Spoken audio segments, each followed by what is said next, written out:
ଶଙ୍କର ପଦାରବିନ୍ଦରେ ମୋର ଗୁରୁଦେବଙ୍କ ପଦାରବିନ୍ଦରେ କ୍ଷେତ୍ରେଶ୍ୱରୀ ମା ଜ୍ୟୋତିପ୍ରଭାଙ୍କ ପଦାରବିନ୍ଦରେ ରାମଚଣ୍ଡୀଙ୍କର ପଦାରବିନ୍ଦରେ ବଳିଆ ପ୍ରଣାମ ନିବେଦନ କରୁଛି। ବିଶ୍ୱର ଶାନ୍ତି ପାଇଁ ଗୋଟିଏ ମିନିଟ୍ ହେଲେ ବି ଆମ ସମସ୍ତଙ୍କୁ ପ୍ରାର୍ଥନା କରିବାକୁ ହେବ। ବିଶ୍ୱ ଯଦି ଶାନ୍ତିରେ ନ ରୁହେ ତାହେଲେ କୌଣସି ଦେଶ ବା କୌଣସି ବ୍ୟକ୍ତି, ଖାଲି ମଣିଷ ବି ନୁହନ୍ତି, ପଶୁପକ୍ଷୀ ପର୍ଯ୍ୟନ୍ତ କେହି ଶାନ୍ତିରେ ରହିପାରିବେ ନାହିଁ। ସେଥିପାଇଁ ଆମ ଧର୍ମ ବା ଆମ ଶାସ୍ତ୍ରରେ ଗୋଟିଏ ଶ୍ଲୋକ ବା ଦୁଇଟି ଶ୍ଲୋକ ସେ କହିଲେ, ତାରି ଭିତରେ ସବୁ କଥା ଅଛି। ସର୍ବେ ଭବନ୍ତୁ ସୁଖୀନ ସର୍ବେ ସନ୍ତୁ ନିରାମୟା ସର୍ବେ ଭଦ୍ରାଣି ପଶ୍ୟନ୍ତୁ ମା କଶ୍ଚିତ୍ ଦୁଃଖ ଭାଗ ଭବେତ୍। ଇଏ ହେଉଛି ଗୋଟିଏ ଶ୍ଲୋକ, ଯେଉଁ ଶ୍ଲୋକରେ ପୃଥିବୀର ଶାନ୍ତି ପାଇଁ ପ୍ରାର୍ଥନା କରାଯାଇଛି। ଆମେ କେବଳ ସେ ଶ୍ଲୋକକୁ ପଢ଼ୁଛୁ, କିନ୍ତୁ ଆମ ଭିତରେ ଆନ୍ତରିକତା ନାହିଁ। ଧରନ୍ତୁ ଗୁରୁ କହିଛନ୍ତି ଏଇ ଶ୍ଲୋକଟା ପଢ଼ିବ, ତେଣୁ ସେଇ ଶ୍ଲୋକଟିକୁ ଆମେ ପଢ଼ି ଦେଉଛୁ, କିନ୍ତୁ ସେ ଶ୍ଲୋକର ଅର୍ଥ କ'ଣ ପାଇଁ ସେ ଶ୍ଲୋକଟା ଆମେ ପଢ଼ିବୁ, ସେ ବିଷୟରେ କୌଣସି ଆଲୋଚନା କି ଚିନ୍ତନ ନାହିଁ। ସେଇଭଳି ଆଉ ଗୋଟିଏ ଶ୍ଲୋକ ମଧ୍ୟ ରହିଛି, କାଳେ ବର୍ଷନ୍ତୁ ପର୍ଜନ୍ୟ ପୃଥିବୀ ଶସ୍ୟଶାଳିନୀ। ଏ ଯେଉଁ କଥାଟା କହିଲେ, ଏ କଥାଟାକୁ ସମସ୍ତେ ଆନ୍ତରିକତାର ସହିତ ଚିନ୍ତନ କରନ୍ତୁ। କାଳେ ବର୍ଷନ୍ତୁ ପର୍ଜନ୍ୟ ପୃଥିବୀ ଶସ୍ୟଶାଳିନୀ। ତାର ଅର୍ଥଟି ଯେଡ଼େ ବଡ଼ ହଉ, କିନ୍ତୁ ସଂକ୍ଷିପ୍ତରେ ଆମକୁ ବୁଝିବାକୁ ପଡ଼ିବ, ଆମେ ପରମାତ୍ମାଙ୍କୁ ବା ସେଇ ସର୍ବଶକ୍ତିମାନଙ୍କୁ ପ୍ରାର୍ଥନା କରୁଛୁ ଯଥା ସମୟରେ ମେଘ ହଉ।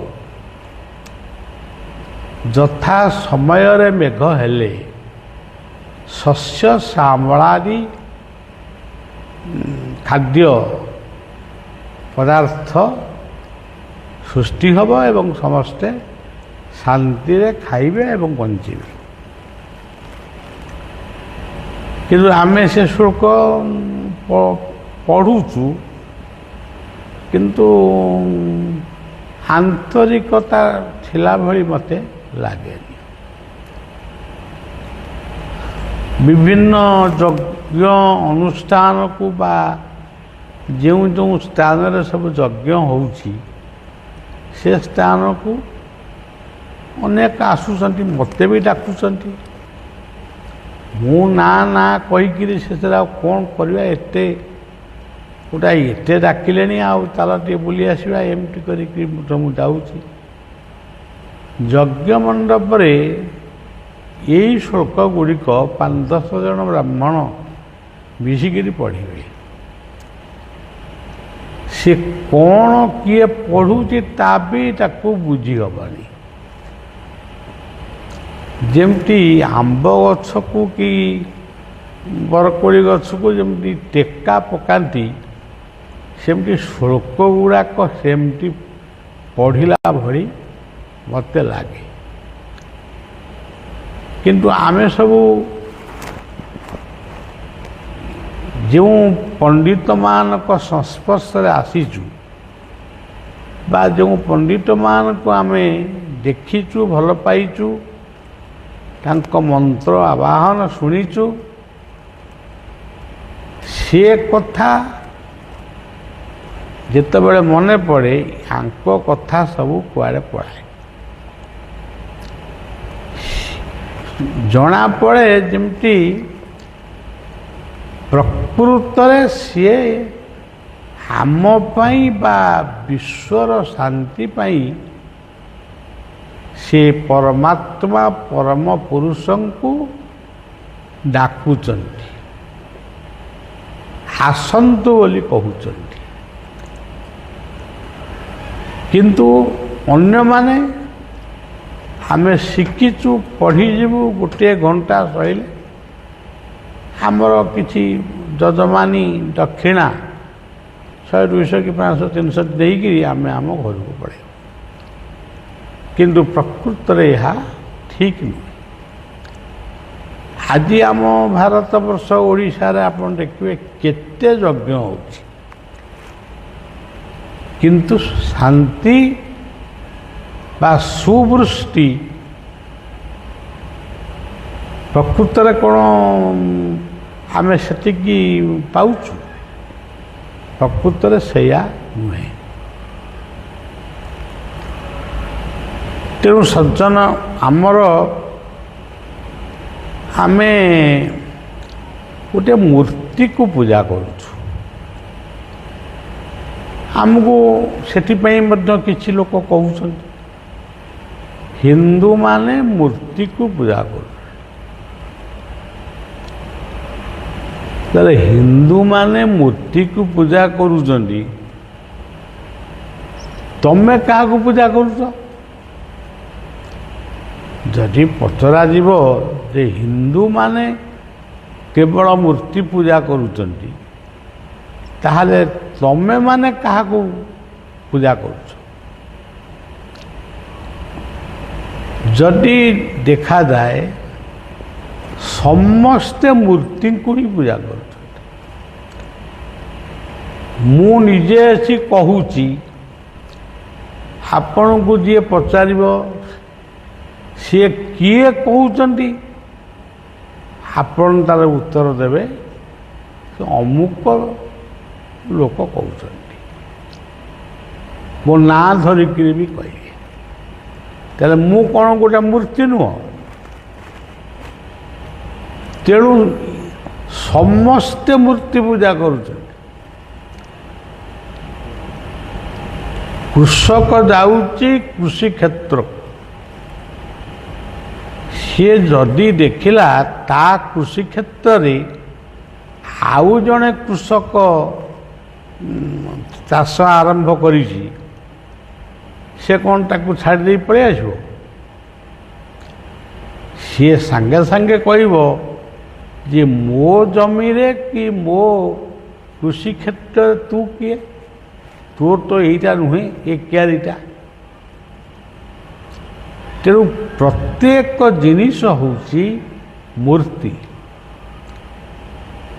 पशु पक्षी कीट पतंग ठारू आरंभ करी आम पर्यंत आमे समस्ते मूर्ति को ही पूजा करूँ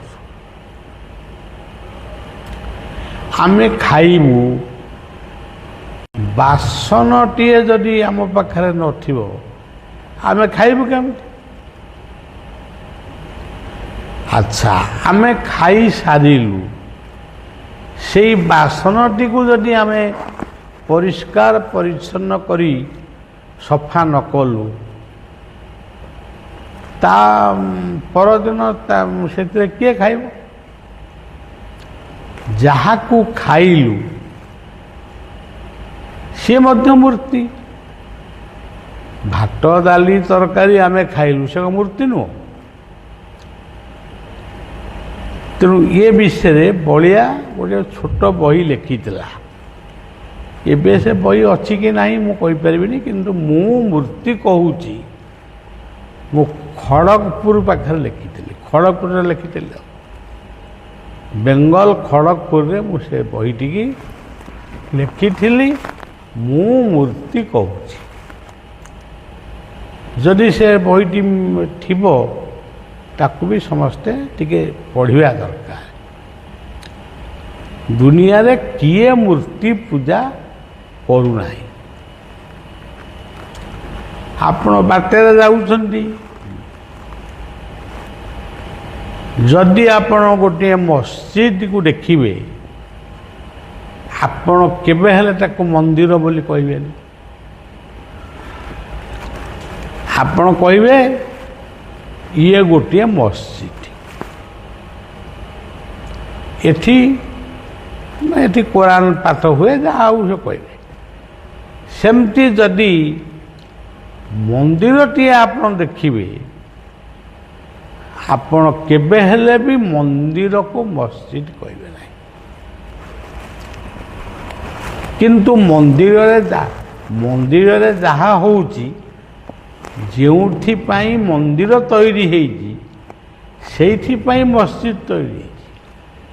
କେବଳ ସେଇ ସର୍ବଶକ୍ତିମାନଙ୍କୁ ପ୍ରାର୍ଥନା କରିବା ପାଇଁ ଏଇ ମାଟି ଭିତରେ କେତେ ମଠ, କେତେ ମନ୍ଦିର, କେତେ ମସଜିଦ, କେତେ ଚର୍ଚ୍ଚ, କେତେ ଗୁରୁଦ୍ୱାର ଇତ୍ୟାଦି ଇତ୍ୟାଦି ସୃଷ୍ଟି ହେଇଛି, ଆପଣ ଗଣି ପାରିବେନି। ଯଦି ଏଇଠୁ ଆପଣ ବାହାରିବେ, ଧରନ୍ତୁ ଅରିଲୋରୁ ଆପଣଙ୍କ ଗାଡ଼ି ବାହାରିଲା, ଯେଉଁ ଯାକେ ଯିବ, ମନେ କରାଯାଉ ଆପଣ ଜଗତସିଂହପୁର ଯିବେ, ଆପଣ ସାଡ଼ୁ ଫେରିକିରି ଆସିକିରି ହିସାବ ଦେବେ, ଅରିଲୋରୁ ଜଗତସିଂହପୁର ଟାଉନ ଭିତରେ କେତେ ମନ୍ଦିର, କେତେ ମୂର୍ତ୍ତି, କେତେ କ'ଣ ପୂଜା ହେଉଛନ୍ତି। ସବୁଠି ମନ୍ଦିର, ସବୁଠି ପୂଜା। ଯଦି ଗୋଟିଏ ଗାଁରେ ଗୋଟିଏ ମୂର୍ତ୍ତି କିଏ ପୂଜା କଲା, ତାଙ୍କୁ ଯେଉଁମାନେ ଭଲ ପାଆନ୍ତିନି, ସିଏ ସବୁଠୁ ଆଉ ଗୋଟିଏ ମୂର୍ତ୍ତି ଆରମ୍ଭ କରିବେ। ଆମେ ବି ଏ ପାଖରେ କରିବା। ପୂଜା ଗୋଟାଏ ଯେମିତି ଗୋଟେ ପ୍ରତିଯୋଗିତାମୂଳକ ହେଇଯାଉଛି। ଯେଉଁ ପୂଜାକୁ ସେବକମାନେ ସେବା କଲେ ବି ସେ ସେବାକୁ ସେ ପାଉନାହାନ୍ତି, ତାକୁ ଗ୍ରହଣ ବି କରୁନାହାନ୍ତି। ତେଣୁ ଫଳ ପାଇବ କେମିତି? ତେଣୁ ଏଇ ହେଉଛି କଥା। ତେଣୁ ଆମେ ଏଠି ପ୍ରାର୍ଥନା କଲେ, ପ୍ରାର୍ଥନାରେ ଆମର କିଏ ସ୍ଥାନ ପାଇଛନ୍ତି? ପ୍ରଥମରେ ସ୍ଥାନ ପାଇଛନ୍ତି ଗୁରୁ। ସଦ୍ଗୁରୁ ହେଉଛନ୍ତି ସମସ୍ତ ଜୀବନର, ସବୁ ଜୀବନର ଶ୍ରେଷ୍ଠ ମାର୍ଗଦର୍ଶକ। ଯଦି ଆପଣ ପଚାରିବେ ସେ ତାକୁ କିଏ ଗଢ଼ିଛି, ଆକୁ କିଏ ଗଢ଼ିଛି, ତାର ଉତ୍ତର କେବଳ ଆସିବ ଜଣେ ଗୁରୁ ହିଁ ତାକୁ ଗଢ଼ିଛନ୍ତି। ଏଇଠି ବର୍ତ୍ତମାନ ଦେଖିବେ ଆମର ପାଠ୍ୟ ପୁସ୍ତକ ପିଲାମାନଙ୍କ ପାଇଁ ଯେଉଁ ପ୍ରସ୍ତୁତି ହେଇଥିଲା, ସେଥିରେ କିଛି ଦୋଷ ରହିଲା। ସେ ଦୋଷ ପାଇଁ କିଏ ସସ୍ପେଣ୍ଡ ହେଲେଣି, କେତେ ଆଲୋଚନା ସମାଲୋଚନା ହେଲାଣି। କାହିଁକି ନା ସେ ଦୋଷଟା ସବୁ ଦୋଷଟାରୁ ଆମେ ନିବୃତ୍ତ ହେବା ପାଇଁ ସଦ୍ଗୁରୁମାନଙ୍କର ନିର୍ଦ୍ଦେଶକୁ ଆମକୁ ପାଳନ କରିବାକୁ ପଡ଼ିବ। ଶିକ୍ଷା ସଂସ୍କୃତି ଯଦି ନିରାଡମ୍ବର ହେଇପାରେ, ଶିକ୍ଷା ସଂସ୍କୃତି ସାହିତ୍ୟ ଏଗୁଡ଼ିକ ଯଦି ଭୁଲ ହେବ, ତାହେଲେ ପିଲାମାନଙ୍କର ଜୀବନରେ କେବେ ଭଲ ଫଳ ଆଶା କରିବା ବୃଥା ହେଇଯିବ। ତେଣୁ ସଜ୍ଜନ, ଆମେ ପ୍ରାର୍ଥନା ସମସ୍ତେ କରନ୍ତି ନାହିଁ, କିନ୍ତୁ ସମସ୍ତେ ନ କରନ୍ତୁ, କେହି କେହି କରନ୍ତି। ସେଇ ଯେଉଁ କେହି କେହି 100ରେ 25 ଜଣ ମନେ କରାଯାଉ କରୁଛନ୍ତି। ସେଇ ପ୍ରାର୍ଥନା ମଧ୍ୟ ଆମ ପାଇଁ, ଆମ ଦେଶ ପାଇଁ, ଆମ ସମାଜ ପାଇଁ ତାର ଆବଶ୍ୟକ ରହିଛି। ମୁଁ ବେଳେବେଳେ ଭାବେ ଯେ ମା'ମାନଙ୍କୁ କାହିଁକି ଦାୟିତ୍ୱ ଦିଆହେଲା ସଞ୍ଜ ବେଳେ ସଞ୍ଜ ଦେବା ପାଇଁ? ସକାଳୁ ତ ପୁରୁଷମାନେ ତୁଳସୀ ମୂଳରେ ପାଣି ଢାଳୁଛନ୍ତି, ଯେ ସନ୍ଧ୍ୟାବେଳେ ମା'ମାନେ କାହିଁ ସଞ୍ଜ ଦେବେ? ଆମେ ଦେଲେ କ'ଣ ଚଳିବନି? ତାର କ'ଣ ତତ୍ତ୍ୱ ଥିବ ସେ କଥା ମୁଁ ବିଶ୍ଳେଷଣ କରୁନି, କିନ୍ତୁ ଦେଖନ୍ତୁ, ପୁରୁଷ ଠାରୁ ନାରୀ ପର୍ଯ୍ୟନ୍ତ, ବୃଦ୍ଧ ଠାରୁ ବାଳକ ପର୍ଯ୍ୟନ୍ତ ସମସ୍ତେ କିଛି ସମୟ ବରଂ ହଉ ସେମାନେ ପବିତ୍ର ଜୀବନଯାପନ କରିବା ସହିତ ପବିତ୍ର ମନରେ ସେଇ ପରମାତ୍ମାଙ୍କୁ ଟିକେ ସ୍ମରଣ କରିବେ। ଗୋଟିଏ ମା'ମାନଙ୍କ ହାତରେ ସଞ୍ଜଟିଏ ରହିଲେ ସେ ଆପେ ଆପେ ସ୍ମରଣ କରିବେ। ଯଦି କିଛି ରହିବନି, ଯଦି ଠେଙ୍ଗା ଧରିକିରି ଗୋଟେ ବାହାରିବେ, ତାହେଲେ କ'ଣ ସେ ଭଗବତ ପ୍ରାର୍ଥନା କରିବେ? ତେଣୁ ଏଠି ଆମେ ପ୍ରାର୍ଥନା କରୁ। ଏଠି ପ୍ରାର୍ଥନାଟା ଆମେ କରୁଛୁ, ପ୍ରାର୍ଥନା ଶିଖିଛୁ, କରୁଛୁ, କିନ୍ତୁ ଶିଖିବା ପ୍ରାର୍ଥନା କରିବା ସେସବୁ ନୁହେଁ। ପ୍ରକୃତରେ ଆମେ ପ୍ରାର୍ଥନା କରୁଛୁ କି? ଯଦି ଆମେ ପ୍ରକୃତରେ ପ୍ରାର୍ଥନା କରୁଛୁ, ତା ଦୁଃଖଟା ଆସୁଛି କେମିତି? କେଉଁ ବାଟ ଦେଇ ଦୁଃଖ ଆସିଲା? ଆମ ପ୍ରାର୍ଥନା ଖାମଖିଆଲି ହେଇଯାଉଛି। ଆମ ପ୍ରାର୍ଥନା ପ୍ରତି ଆମେ ମଧ୍ୟ ଗୁରୁତ୍ୱ ଦେଉନାହୁଁ। ଦେଖନ୍ତୁ, ଏଡ଼େ ବଡ଼ ବୀର ଅର୍ଜୁନ, ସିଏ ମଧ୍ୟ ଭଗବାନ କୃଷ୍ଣଙ୍କୁ ମହାଭାରତ ଯୁଦ୍ଧରେ ରଥ ଉପରେ ବସି ସିଏ ମଧ୍ୟ ପ୍ରାର୍ଥନା କରିବା ଆରମ୍ଭ କଲେ। ସେ ପ୍ରାର୍ଥନାଟି ଆମର ଗୋଟେ ପଢ଼ା ହେଉଛି କି କ'ଣ? ସ୍ଥାନେ ହୃଷିକେଶ ତବ ପ୍ରକୃତ୍ୟା ଜଗତ୍ ପ୍ରହୁଷ୍ୟତ ନୁରଜ୍ଜତି, ଏଇ ପ୍ରାର୍ଥନା। ତେଣୁ ପ୍ରାର୍ଥନା ଯେ କେବଳ ଯିଏ ମାନେ ଦାଢ଼ି ରଖିଥିବ କି ବାଳ ରଖିଥିବ, ଚିତା ନାଇଥିବ, ସେଇ କରିବେ, ଆଉ ଆମେ କରିବାନି, ସେସବୁ କଥା ନୁହେଁ। ଯଦି କାୟ ବାକ୍ୟ ମନରେ ଶୁଦ୍ଧ ବା ପବିତ୍ରତାକୁ ଯଦି ଆମେ ନିମନ୍ତ୍ରଣ କରିବା, ହେଲେ ଗଙ୍ଗାକୁ ଯାଇ ଗାଧେଇ ପଇଲେ ହେବନି। ଆମେ ଯେଉଁଠି ଥିବା ସେଠି ଯଦି ଗଙ୍ଗାଙ୍କୁ ସ୍ମରଣ କରିବା, ତାହେଲେ ଗଙ୍ଗାଙ୍କର ସେଇ ଯେଉଁ ମହିମା ସିଏ ନିଶ୍ଚିତ ଆମ ପାଖରେ ପହଞ୍ଚିବେ।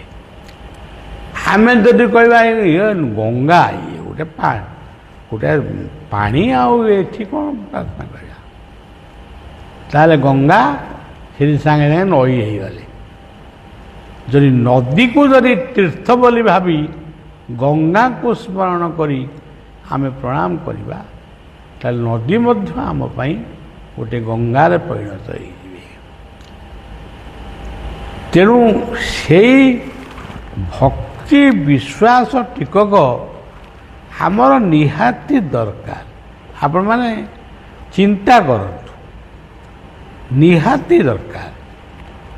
ଆମର ଯଦି ସନ୍ଧ୍ୟାବେଳେ ଆମେ ପରିକ୍ରମା କରିବା ନାହିଁ, ପ୍ରାର୍ଥନା କରିବା ନାହିଁ, କ'ଣ ଠାକୁର ଉଠି ଆସିକିରି ଆମକୁ ଡିବାରେ ପକାଇବେ? ଆମେ ଆମର ନ କଲୁ, ଆମେ ନ କଲୁ, ଆଉ କ'ଣ ଆମେ ଆମର କଲେ କଲୁ, ନ କଲେ ନାହିଁ।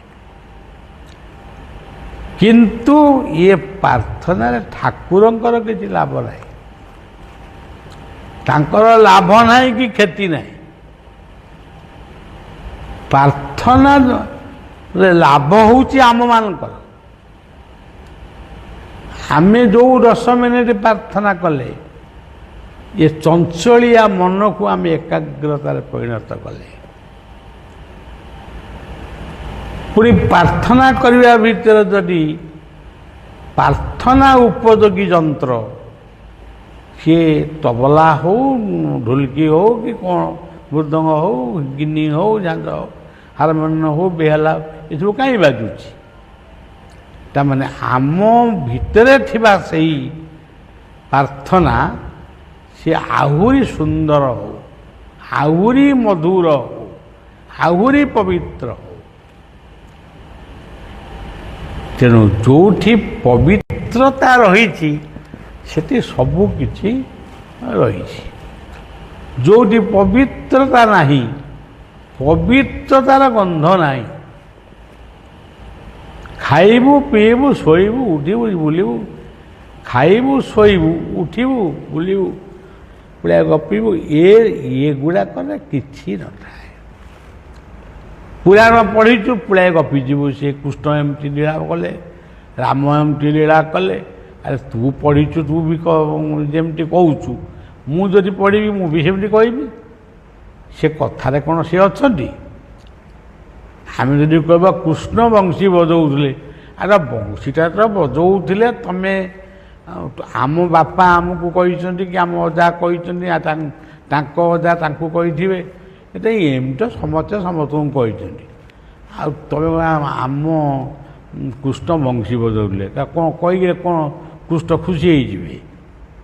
ଯାହା ହଉ ମୋର ଭକ୍ତ ମୋ କଥା ଜାଣିଛି, ଆଉ ମୁଁ ବଂଶୀ ବଜାଏ ବୋଲି ସେ ଶୁଣିଛି। ଆଉ କିନ୍ତୁ ସେ ବଂଶୀ ଦେଖିନଥିବ, ସେ ବଂଶୀର ତତ୍ତ୍ୱ ବି ସେ ଠିକ୍ ଭାବରେ ଜାଣିନଥିବ। ତେଣୁ ଯେତିକି ସମୟ ହେଲେ ବି ଆମେ ଟିକେ ପ୍ରାର୍ଥନା କଲାବେଳେ ଆମର ଏକାଗ୍ରତା ରହିବା ଉଚିତ। ଗୁରୁଙ୍କର ବାଣୀକୁ ଟିକେ ମନନ କରିବା ଉଚିତ। ଗୁରୁ ମନ୍ତ୍ରକୁ ଆମେ ମୁଢ଼ି ଖାଇଲା ଭଳିଆ ନ ଖାଇକିରି, ନ ଭାବିକିରି ଆମେ ପ୍ରକୃତରେ ପ୍ରାର୍ଥନା କାହିଁକି କରୁଛୁ? ଅନେକ ଜନ୍ମ ତପସ୍ୟା କରିସାରିବା ପରେ ଆମେ ମଣିଷ ଜନ୍ମ ପାଇଲୁ। ଭାଗବତରେ ଲେଖା ହେଇଛନ୍ତି ଅନେକ ଜନ୍ମ କର୍ମ ଫଳେ ମନୁଷ୍ୟ ଜନ୍ମ ମରିତଳେ। ଯଦି ମନୁଷ୍ୟ ଜନ୍ମରୁ ଥରେ ଆମେ ଦୂରେଇ ଯିବୁ, ସବୁକୁ ବେଖାତିରି କରିବୁ, ହେ ସେଗୁଡ଼ା କ'ଣ, ଏଗୁଡ଼ା କ'ଣ, ଏଗୁଡ଼ା କ'ଣ, ଏଗୁଡ଼ା ସବୁକୁ ବେଖାତିରି କରିବୁ, ତାହେଲେ ଆମେ କେତେ ଜନ୍ମ ତଳକୁ ଖସିଯିବୁ। ପୁଣି ଗୋଟିଏ ଦିବ୍ୟ ମଣିଷ ରୂପକୁ ପାଇବାକୁ ହେଲେ ପୁଣି ଆମକୁ ଅନେକ ଜନ୍ମ ଅପେକ୍ଷା କରିବାକୁ ପଡ଼ିବ। ଗୋଟିଏ ନଦୀରେ ବନ୍ୟା ଆସିଛି, ଡଙ୍ଗାରେ ଲୋକ ସବୁ ବସିଛନ୍ତି। କୈବର୍ତ୍ତ ଡଙ୍ଗାକୁ ଚଲାଉଛି, କିନ୍ତୁ ଡଙ୍ଗା ଯେତେବେଳେ ଚାଲିବା ଆରମ୍ଭ ହେଲା, ଇଏ ଯେତେ ଲୋକ ଥିଲେ ତା ଭିତରୁ 5-7ଟା ଲୋକ ଟିକେ ଗପୁଡ଼ା ଥିଲେ। ମାନେ ଯାହାକୁ କୁହନ୍ତି ବାହାଦୁରିଆ। ସେ ଗପି ପକେଇଲେ, ହୋ କୈବର୍ତ୍ତ ଭାଇ ଏମିତି ମାର, କାତ ସେପଟକୁ ପକା, ସେ କାତଟାକୁ ଏପାଟକୁ ରଖ, ତମେ ଏଠି ବସ, ଏମିତି ଗୁଡ଼ାଏ ସେ ଆରମ୍ଭ କଲେ। କୈବର୍ତ୍ତ ପାରି କରିବ, କିଛି ପଇସା ନେବ, ସିଏ କାହିଁ କ'ଣ କହିବାକୁ ଯିବ। ଅତିରିକ୍ତ ଯେତେବେଳେ ହେଇଗଲା, ମାନେ ସମସ୍ତେ କହିଲେ ଡଙ୍ଗା ବୁଡ଼ିଯିବ, ତମେ ଡଙ୍ଗାକୁ ଏମିତି ମାର ସେମିତି। ସେ ଯେଉଁଠୁ କହିଲା ମୁଁ କାତ ଥୋଇଦେଲି ଭାଇମାନେ, ମୋତେ ଡଙ୍ଗା କାତ ମାରି ଆସେନି, ମୁଁ କାତ ଥୋଇଦେଲି, ଆପଣମାନେ କିଏ କାତ ମାରି ଜାଣିଛନ୍ତି ଭଲ, ଆପଣ ଆସି କାତ ମାରନ୍ତୁ। ସିଏ ତା ମୁହଁକୁ ଅନେଇଲା, ସିଏ ତା ମୁହଁକୁ ଅନେଇଲା, ସିଏ ତା ମୁହଁକୁ ଅନେଇଲା। ଯିଏ କହୁଥିଲେ ତୁ ଯାଉନୁ, କହୁଥିଲୁ ବା କାତ ମାରିବି ବୋଲି ଯାଉନୁ, ମୋତେ କ'ଣ କାତ ମାରି ଆସେ? ତତେ ତ କାତ ମାରି ଆସେ ନେଇ କି, ତତେ ତ ଏତେ କଥା ଗପୁଥିଲୁ କାହିଁକି? ତେଣୁ ଆଜିର ସମାଜରେ ଆପଣ ଦେଖିବେ ଗପୁଡ଼ା କଥା, ମାନେ ଗପୁଡ଼ାଙ୍କ ମାଷ୍ଟର। ଗପୁଡ଼ା ମାନେ ଏମିତି ଗପୁଡ଼ା, ମୁଁ ଶୁଣେ ବେଳେବେଳେ, ମୁଁ ସବୁ କଥା ଶୁଣେନି, ମୋର ସିଏ ଗୋଟେ ବଦଭ୍ୟାସ, ମୁଁ ସବୁ କଥା ଶୁଣିବାକୁ ଭଲ ପାଏନି, କିନ୍ତୁ ସବୁ କଥାକୁ ଭାବିବା ପାଇଁ, ତାର ଗୋଟେ ନୂଆ ଅର୍ଥ କରିବା ପାଇଁ ମୁଁ ସବୁବେଳେ ଚିନ୍ତନ କରେ। ଆରେ ସେଇ ତ କହିବ ତମେ, ସେ ରାବଣ ଆସିଲା ମାରିଚକୁ କହିଲା, ମାରିଚ ଗୋଟେ ମାୟା ମୃଗ କାଳେ ହେଲା, ସୀତା ତାକୁ ପାଖକୁ, ଏଇ ତ କଥା ମୁଁ ତ ଶୁଣିଥିଲି, ପିଲାଦିନେ ଶୁଣିଥିଲି, ମଝି ମାନେ ମୁଁ ତ କେତେ 100 ଥର ଶୁଣିଛି, ଆଉ ସେଇ କଥାକୁ କ'ଣ ମୁଁ ଶୁଣିବି? ବରଂ ସେ କଥାକୁ ନ ଶୁଣିକିରି ଶ୍ରୀରାମ ଜୟ ରାମ ଜୟ ଜୟ ରାମ, ବରଂ ରାମ ରାମ ରାମ ରାମ ଏମିତି ବରଂ ହେଲେ ଜୀବନଟା ପବିତ୍ର ହେବ, କିମ୍ବା ରାମଙ୍କର ଆଦର୍ଶ। ତେଣୁ କଥା କେବେ ଜୀବନରେ ମଣିଷକୁ କିଛି ଦିଏ ନା, କଥା ହିଁ କଥାରେ ରହିଯାଏ। କିନ୍ତୁ ପ୍ରକୃତ ଯିଏ କଥା, ଯିଏ ହେଉଛି ବାର୍ତ୍ତା, ସେ କଥା ମାଧ୍ୟମରେ ପ୍ରକାଶ ହେଲେ ବି ସେ ଆମ ସମସ୍ତଙ୍କ ପାଇଁ ବାର୍ତ୍ତା ହେଇଯାଏ, ସେ ଆଉ କଥା ହେଇ ରହେନା। ଗୀତାକୁ ଆମେ କଥା କହିବାନି, ଗୀତା ବାର୍ତ୍ତା, ଭାଗବତ ବାର୍ତ୍ତା, ରାମାୟଣ ବାର୍ତ୍ତା। ତାକୁ ଏମିତି ଖୁସି ମନରେ ଏମିତି କେଉଁ କେଉଁ କଥା କହିପାରୁ, କିନ୍ତୁ ଯେଉଁ କଥା ମଣିଷକୁ ଗଢ଼େ, ମଣିଷର ମନକୁ ଗଢ଼େ, ପରିବାର ଗଢ଼େ, ସମାଜ ଗଢ଼େ, କୁ ଅଭ୍ୟାସକୁ ତ୍ୟାଗ କରେ, ସେଇ ହେଉଛି ପ୍ରକୃତ କଥା, ସେଇ କଥାଟା ହେଉଛି ବାର୍ତ୍ତା। ମଣିଷ ଯେତେବେଳେ ମରିବ, ସେତେବେଳେ ତାର ଯେ ଆତ୍ମୀୟ ସ୍ୱଜନ ସବୁ ଥିବେ, ସିଏ କହୁଥିବେ, ସେ ନିଜେ ପଛେ ହରିନାମ ନ କରନ୍ତୁ, କିନ୍ତୁ କହୁଥିବେ ହରିନାମ କର, ହରେ ରାମ କର। ସେ ଖନେଇ ଖନେଇକିରି ବି କହୁଥିବ, ନିର୍ମାଲ୍ୟ ପାଣି ପିଇ, ନିର୍ମାଲ୍ୟ ସେ ବି ସବୁଦିନ ପିଏନି, ସେ କେଉଁ ଗୋଟେ ବାକ୍ସ ଭିତରେ ରଖିଥିବ, ଏତିକି ବେଳକୁ ତାର ମନେ ପଡ଼େ। ତେଣୁ ସେଇ ଯେଉଁ ନିର୍ମାଲ୍ୟ, ସେଇ ଯେଉଁ ନାମ ପ୍ରତି ଶ୍ରଦ୍ଧା, ଗୋଟିଏ ମଣିଷ ପ୍ରତି ସମବେଦନା ଜଣାଇବାର ବାର୍ତ୍ତା, ଏଇ ହେଉଛି ପ୍ରକୃତ ଶାସ୍ତ୍ର। ଆଉ ଗୁଡ଼ାଏ ଶ୍ଳୋକ ପଢ଼ିଲେ କ'ଣ? ତେଣୁ ମୁଁ ଶ୍ଳୋକ ପଢ଼େନି କି କିଛି ପଢ଼େନି, ମୁଁ ମୋର ଶୋକକୁ ପଢ଼େ, ଶ୍ଳୋକ ପଢ଼େନି। ଶ୍ଳୋକ ମୁଁ ତ ସଂସ୍କୃତ ବେଶୀ ପଢ଼ିନି, ପଢ଼ୁ ପଢ଼ୁ କାଳେ ମୋର ଭୁଲ ଭାଲ ହେଇଯିବ, ମୁଁ କାହିଁ ପଢ଼ିବାକୁ ଯିବି। ତେଣୁ ଶୋକ ପଢ଼େ, ଶୋକ ମୁଁ ଶୁଳ୍କ ପଢ଼େନି। ଶୋକଟା କ'ଣ? ମୋ ଜୀବନର, ଆପଣମାନଙ୍କ ଜୀବନର, ଇଏ ପୃଥିବୀର, ଇଏ ସମାଜର ପ୍ରତିଟି ମଣିଷର ଯେଉଁ ଦୁଃଖ ସେଇଗୁଟାକ ଦୂର ହଉ, ମୁଁ ସେତିକି ହିଁ ପଢ଼େ। ସେଟା ଯେଉଁଠି ଅଛି ମୁଁ ସେଇଟାକୁ ପଢ଼ିବି।